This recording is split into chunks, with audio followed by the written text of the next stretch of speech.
Okay. Hello students. So today for CFA level 1, your subject is FSA, that is financial statement analysis. उसमें हम एक LOS है, analysis of income statement. उसके अंदर का एक टॉपिक कवर करेंगे which is basically a practical topic and the topic name is earning per share. It's entirely practical, very important topic for your exams. So मैं एक revision lecture की तरह आप ये लेक्चर को देख सकते हो. इसमें मैंने मैक्सिमम सम्स कवर किए हैं, almost all the concepts cover किए हैं which will be enough for you all to study for your CFA level 1 exams. Numericals मैंने ऑलरेडी राइट डाउन कर दिए हैं, तो आप एक वीडियो को एक बार गो थ्रू कर सकते हो एंड देन आप चाहिए तो क्वेश्चंस को बाद में कॉपी करके सॉल्व कर सकते हो, या फिर वीडियो पॉज करके आप सम्स को सॉल्व कर सकते हो. Very important for your CFA level point of view in FSA earning per share. And let's see, अगर एक बार ये सब एग्जाम्पल्स आप करने के बाद आप अपने श्वेजर से भी सभी के सभी क्वेश्चंस कर पाओगे, और इंस्टीट्यूट के करिकुलम से भी आप मैक्सिमम क्वेश्चंस कर पाओगे न्यूमेरिकल्स वेरी इजीली. सो एक रिवीजन लेक्चर की तरह आप इसको देखें and let us start with the topic earning per share. It is one of the sub topic of the LOS analysis of income statement. तो analysis of income statement में earning per share, basically earning per share क्या होता है? Simple है, earning per share जितना भी company के पास profit बचा है at the end, the profit at the end बचा है सर किसके लिए बचा है? For the common equity share holders, common share holders. जो लास्ट में जो प्रॉफिट बचता है after giving all the taxes, after deducting all the expenses, after also paying the preference dividend कर माइनस करने के बाद जो प्रॉफिट बचता है, the profit which is available for the common share holders, उसको अगर मैं डिवाइड कर दूंगा कितने शेयर होल्डर्स है. सिंपल है ना, जितना profit available for the common share holders है, समझो प्रॉफिट अवेलेबल है 10,000 और नंबर ऑफ शेयर होल्डर्स भी है 10,000, तो हर एक जन को कितना बनेगा? What is my earning per share? That is 1. That's basically EPS. So formula क्या है आपका? Simple, profit available for common share holders. Basic EPS की फॉर्मूला क्या है? Profit which is available for the common share holders divide by number of shares, जिसको हम आगे जाके नंबर ऑफ शेयर्स को कुछ weighted average number of equity shares की तरह रीड करेंगे. But right now let us keep it simple, profit available for the common share holders divide by number of common shares. Okay, एक छोटा सा example अगर आप अपने स्क्रीन पे देख सकते हो. पहला एग्जांपल बहुत ही कॉमन इजी है. क्वेश्चन में मुझे दे दिया profit after tax 500, outstanding common shares, US में कॉमन शेयर्स बोलते हैं, इंडिया में इक्विटी शेयर्स बोलते हैं, number of shares is 20. So what is my basic EPS अभी वर्ड यूज़ किया. Let's see, basic EPS is 500 divide by 20, that is 25. Quite easy, इसमें कुछ समझाने जैसी चीज़ नहीं है. अभी यहाँ पे आप देख सकते हो मैंने एक चीज़ बनाई है, एक इनकम स्टेटमेंट का लास्ट का पार्ट है प्रॉफिट आफ्टर टैक्स. एक प्रॉफिट आफ्टर टैक्स मतलब सब कुछ हमने माइनस कर दिया, उसके बाद मैंने PD, that is a preference dividend, preferred dividend को माइनस करने के बाद जो प्रॉफिट बचता है that is profit available for the common share holders. So profit available for common share holders हमें कैसे मिलता है? Profit after tax minus preference dividend is the profit available for the common share holders. ठीक है, हमें numerator में ये चाहिए. बेसिक EPS की फॉर्मूला में हमें न्यूमरेटर में प्लीज़ पैट नहीं चाहिए, प्रॉफिट आफ्टर टैक्स नहीं चाहिए, हमें चाहिए profit available for common share holders. Preference dividend अगर हमारे कंपनी में बैलेंस शीट में प्रेफर्ड डिविडेंड है, प्रेफरेंस शेयर्स है, तो उनको डिविडेंड दे दो. उनको डिविडेंड देने के बाद जो प्रॉफिट बचेगा उसको डिवाइड करना है by number of common shares. यहाँ पे क्वेश्चन देख रहे हैं हम लोग, question number 2. Profit after tax हमें दिया है 500 या, ठीक है. नंबर ऑफ प्रेफर्ड स्टॉक्स मतलब प्रेफरेंस शेयर्स कितने हैं? 10 है, जिसकी फेस वैल्यू 100 है. ऑफकोर्स हर एक शेयर की फेस वैल्यू भी होती है. एंड एक चीज़ हमेशा आता है ना, dividend is always paid on the face value. Face value को नॉमिनल वैल्यू भी बोलते हैं. प्रेफरेंस डिविडेंड का रेट दिया है 18%. ओके, पहले काम करते हैं. प्रॉफिट आफ्टर टैक्स है 500, तो प्रॉफिट आफ्टर टैक्स हमारा 500 है. क्या क्वेश्चन में प्रेफरेंस डिविडेंड है? अगर है तो उसको भी माइनस करना पड़ेगा. तो सर कैसे निकालेंगे? हमें दिया है number of preferred stock 10. Okay, number है ये, फेस वैल्यू 100 है एंड 18% प्रेफरेंस डिविडेंड. तो सर पहले डिविडेंड निकाल देते. टोटल डिविडेंड हमें कितना पे करना है? 100 पे 18%, दैट इज़ 18 रुपीज़. वो 18 रुपीज़ एक जन का डिविडेंड हुआ. हमारे पास ऐसे कितने प्रेफरेंस शेयर्स है? 10. तो 18 इंटू 10 दैट बिकम्स 180. ठीक है, तो हमारा न्यूमरेटर सॉर्टेड आउट है. Divide bye outstanding number of shares. फिलहाल हम लोग बात करते हैं नंबर ऑफ शेयर्स जो मैं क्वेश्चन में दिए है. Number of common shares that equity shares that is 20 and we will get our EPS at 60. Simple. Please अभी वेटेड एवरेज पे फोकस मत करना. वेटेड एवरेज क्या होता है उसको हम बाद में देखेंगे. फिलहाल हमें क्वेश्चन में सिर्फ फोकस करना है नंबर ऑफ कॉमन शेयर्स. ठीक है, ग्रेट, लेट्स मूव अहेड. ये क्वेश्चन को थोड़ा इंपॉर्टेंट तरीके से करना। अभी भी मैं डिनोमिनेटर पे ज़्यादा फोकस नहीं कर रहा हूँ, मेरा फोकस अभी न्यूमिनेटर पे ही है। आपको प्रॉफिट आफ्टर टैक्स दे दिया है 500, नंबर ऑफ प्रेफर्ड शेयर है। अभी याद रखना, नंबर ऑफ प्रेफरेंसेस जो कंपनी ने इशू किए हैं, जैसे आप इंडिया में अकाउंटिंग ईयर होता है अप्रैल टू मार्च, यूएस में अगर बाय डिफ़ॉल्ट होता है जनवरी टू दिसंबर, ये पूरा अकाउंटिंग होता है जनवरी टू दिसंबर। क्वेश्चन में देख सकते हो कि प्रेफरेंसेस कंपनी ने दिए तो है बट इशू किए 1 अप्रैल को, मतलब पूरे साल प्रेफरेंसेस हमारे बैलेंस शीट में नहीं थे। मतलब बैलेंस शीट में तो लास्ट डे पे दिखते हैं, बट पूरे साल जो था फाइनेंशियल ईयर, तभी हमारे प्रेफरेंसेस नहीं थे मार्केट में या प्रेफर्ड होल्डर्स के बाद हमने कंपनी ने इशू किया 1 अप्रैल को। तो जनवरी, फरवरी, मार्च 3 महीने तो हमारे पास हमने प्रेफरेंसेस इशू किए ही नहीं थे एज ए कंपनी। चलो इशू कर दिया 10। सेम क्वेश्चन है 100 और 18। तो आपको लग रहा है सर क्वेश्चन में सिंपल है, पैट दे दिया, हमने लिख दिया, तो क्या हम प्रेफरेंसेस आपने ऊपर ही कैलकुलेट किया था 180, तो वही तो लिख देते हैं? नहीं, यहाँ पे थोड़ा सा छोटा सा ट्विस्ट है, आपको ध्यान रखना है। प्रेफरेंसेस 100 इंटू 18% इंटू 10 तो होगा ही, that is quite easy, that is 180।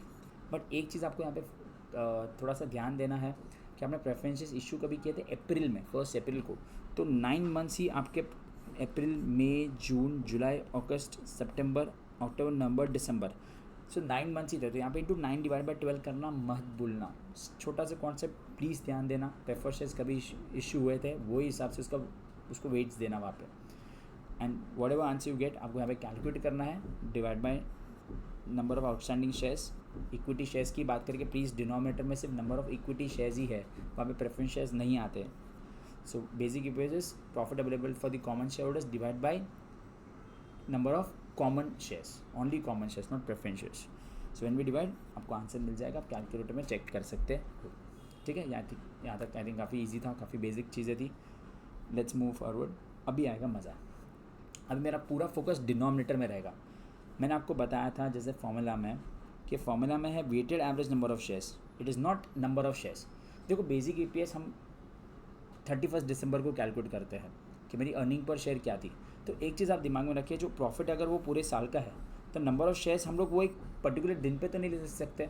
31 दिसंबर को हमारे पास कितने इक्विटी शेयर्स थे पूरे साल में? देखिए 1 जनवरी से लेकर 31 दिसंबर तक कंपनी ने during the year, starting of the year में कुछ शेयर्स हो गए, फिर कुछ शेयर्स और नए इशू किए होंगे, फ्रेश इशू किया होगा, फिर कुछ शेयर्स बायबैक किए होंगे, फिर कंपनी ने इन बिटवीन ईयर में बोनस दिया होगा, स्टॉक का स्प्लिट हुआ रहेगा। ठीक है, काफ़ी सारे इवेंट्स हुए रहेंगे कंपनी में। तो ये सब चीज़ें करने के बाद लास्ट में हमारे पास कुछ शेयर्स बचते हैं, प्लस माइनस करने के बाद। तो we can not take the number of shares outstanding on the last day, उसको भी हमें वेट देना पड़ता है। वेट्स देना पड़ता है कि पूरे साल कितने नंबर ऑफ शेयर्स आउटस्टैंडिंग थे मार्केट में, तो वेट्स देना बहुत इंपॉर्टेंट है। ठीक है, तो हमारे डिनोमिनेटर में जैसे मैंने बताया, that's why it's weighted average number of shares, it's not average number of common shares, it's not the outstanding common shares on a particular date, it is a weighted average number of shares you have to take. तो let's see, कुछ example के साथ देखते हैं। आपको profit after tax दिया है 500, let's give the same example 500। साल के स्टार्टिंग में नंबर ऑफ शेयर्स मार्केट में कंपनी के थे 10। स्टार्टिंग ऑफ द ईयर में कंपनी के शेयर्स जो मार्केट में फ्लोट हो रहे थे 10 शेयर्स थे। अगर पूरे साल कुछ नहीं हुआ रहता तो हम पूरे साल आउटस्टैंडिंग भी 10 ही होते। तो बट अभी ये क्वेश्चन में एक ट्विस्ट डाला हुआ है। 1 अप्रैल को नए शेयर्स इशू किए कंपनी ने 45। ठीक है, तो काफ़ी लोग एक मिस्टेक करते हैं कि 500 को किससे डिवाइड कर लेते हैं? सर पहले 10 थे, फिर 45 हो गए, टोटल 55, तो हम चलो 500 को 55 से डिवाइड कर लेते हैं। That's completely wrong. 55 number of shares तो थे 31 दिसंबर को, बट 55 से आप डिवाइड नहीं कर सकते हो, क्योंकि 10 वाला जो शेयर है वो तो पूरे साल आउटस्टैंडिंग था, तो ठीक है। बट जो 45 वाले शेयर्स थे वो पूरे साल आउटस्टैंडिंग नहीं थे, वो कुछ ही महीने मार्केट में थे बाहर और कुछ महीने मार्केट में नहीं थे बाहर, तो उसको वेट्स अप्लाई करना पड़ेगा। तो कैसे करेंगे सर? थोड़ा सा सिंपल तरीके से बता दीजिए, फॉर्मूला बेस बता दीजिए। तो सिंपल करते हैं। 1 जनवरी को 10 शेयर आउटस्टैंडिंग थे। 1 अप्रैल को न्यू शेयर्स कंपनी ने इशू किए 45। सर कंपनी ने क्यों न्यू शेयर्स इशू किया? कंपनी को पैसे की ज़रूरत होगी, मार्केट में नए शेयर्स बेचे और पैसे कलेक्ट किए, पैसा रेज किया। तो अभी हमें वेज देना होगा। सर वेज कैसे देंगे? सिंपल तरीके से हम वेज देंगे। 1 जनवरी को जो शेयर आउटस्टैंडिंग थे वो पूरे साल आउटस्टैंडिंग थे, इसलिए उसको पूरे 12/12 मंथ्स का वेटेज मिलेगा। पूरे 12 महीने आउटस्टैंडिंग थे 1 जनवरी से 31 दिसंबर तक, वो पूरे साल आउटस्टैंडिंग थे, उसको पूरे 12 महीने का वेट्स मिल जाएगा। बट जो 45 शेयर्स थे वो 1 अप्रैल को इशू हुए थे। 1 अप्रैल, तो सर 1 अप्रैल तो यहाँ पे कहाँ पे गिरता है? 1 अप्रैल से लेकर 31 दिसंबर, तो ये सिर्फ 9 मंथ्स ही मार्केट में आउटस्टैंडिंग था, जिससे उसको 9/12 का ही वेट्स मिलेगा। आई थिंक आप समझ गए होगे 9/12। तो 45 को जब भी मैं 9/12 से मल्टीप्लाई करूँगा तो मुझे मिलेगा 33.75। 10 को जब भी मैं 12/12 को समाज करूँ 10 ही मिलेगा।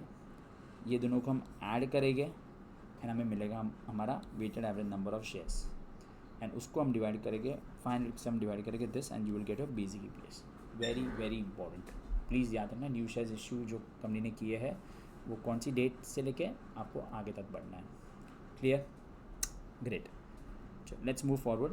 थोड़ा सा और इसको ट्विस्ट करते हैं, थोड़ा सा फास्ट भी जाता है एज अ रिविजन लेक्चर। आप इसको देखते जाइए, अगर आपको चाहिए तो पॉज करके भी नोट डाउन कर सकते हो। आपके नंबर ऑफ शेयर्स वापस मैं फाइनली रखा हूँ। Profit after tax, sir preference dividend आपने माइनस नहीं किया, क्वेश्चन में अगर प्रेफर्ड डिविडेंड नहीं दिया है तो उसको इग्नोर करिए, अगर होता तो मैं उसको माइनस करता। प्रॉफिट आफ्टर टैक्स आपका 500 है। कंपनी के number of shares already market में 10 इश्यूड थे। 31 मार्च को कंपनी ने और नया इशू किया, 24 शेयर्स नए इशू किए, न्यू पैसे इशू शेयर्स बेचे और पैसा कलेक्ट किया होगा।